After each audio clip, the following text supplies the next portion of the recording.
The deep roots of the economic crisis lie in an effort to have a consumer economy with low wages. It's not possible, and for a long time now we've covered it up with debt that people can't pay back. The next stage, the next layer up in the roots of this crisis is that when people couldn't pay back the debt, we had a mortgage crisis. Millions of Americans losing their homes, neighborhoods collapsing, financial institutions collapsing because they held bad mortgages. The way out of a mortgage crisis is to restructure the loans. The Republican bankruptcy bill prevented bankruptcy judges from restructuring the loans, and the Bush administration blocked any effective effort to do so through a kind of programmatic approach. So then our financial institutions holding the bad paper began to fail. And that accelerated to the point now where there's essentially a financial logjam. No one is willing to lend to anyone else, in part, again, finally because of regulatory failure. We've allowed a giant, opaque, dark financial market to emerge when no one knows what anyone else holds and no one knows whether anyone else is solvent. The combination of those three things, a low-wage background, allowing a sort of usury market to develop in home mortgages and then doing nothing about it when people started losing their homes, and finally the deregulation of our financial system and the development of this sort of network of hedge funds and off-balance sheet vehicles and derivative deals produced in combination the financial panic we saw last week.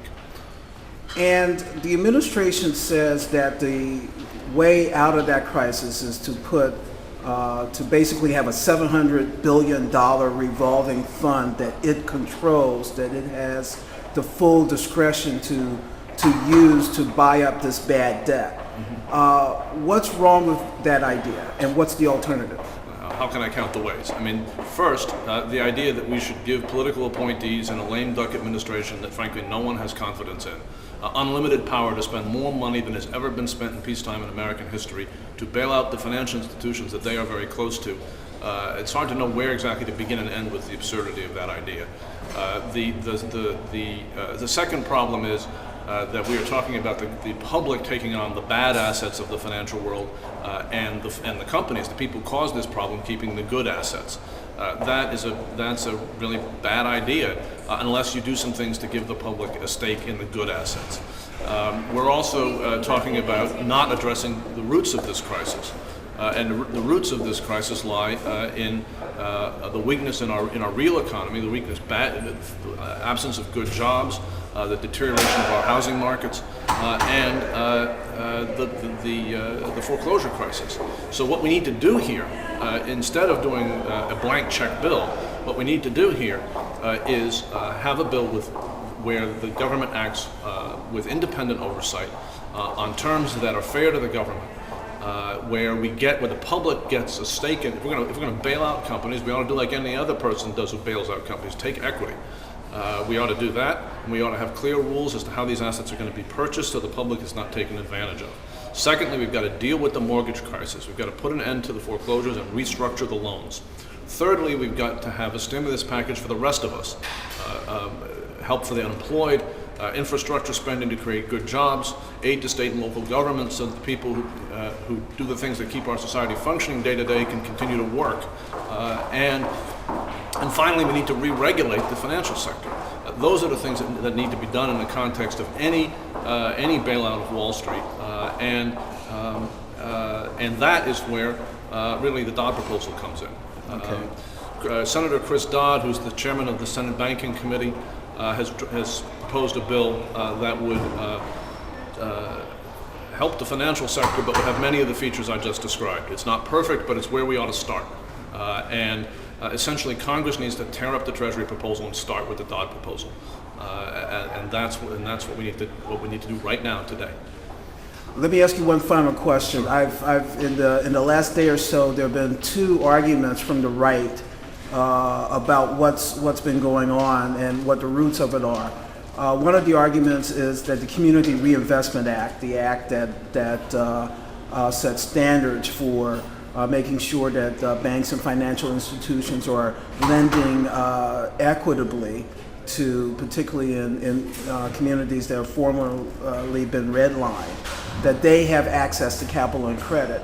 The other argument I've seen, and was in an article in the Washington Post this morning, is that some of the reporting requirements, accounting requirements that have been put in place help precipitate the crisis. How concerned are you about those two arguments? Well, the first argument is completely ridiculous. The Community Reinvestment Act has been in place for 30 years. For the first 25 of those years, the banking system was sound because it was relatively well regulated, and loans were made to previously redlined communities, people who were not given loans even though they were qualified. Loans were made to those people on fair terms, which is the American way. In the last 5 years, we deregulated the mortgage markets and allowed essentially semi-criminal elements to sell usurious mortgages that accelerated to people who had no prospect of paying them, and in many cases didn't understand them. It's not the Community Reinvestment Act or the idea of lending to all Americans on fair terms that is a problem here. The problem here is the way the Bush administration approached it, which was to use it as a vehicle for allowing people to exploit and rip off working people. And of course, that led to financial catastrophe. The second issue involving accounting is a more complex question. There are good arguments, in my opinion at least, that some of the ways that the accounting rules have been changed in the last couple of years have what they call a pro-cyclical effect. They tend to they make bubbles expand quicker and collapse quicker, and can be a problem in a financial crisis, and may not actually accurately represent the real health of the business. This is extremely complicated stuff. The general idea of transparency, though, is a good idea. It's just you got to have the right rules so that companies disclose what is their real business situation, and that's complicated. But the first argument, frankly, just shows that racism is one of the last refuges of a scoundrel. Thank you very much.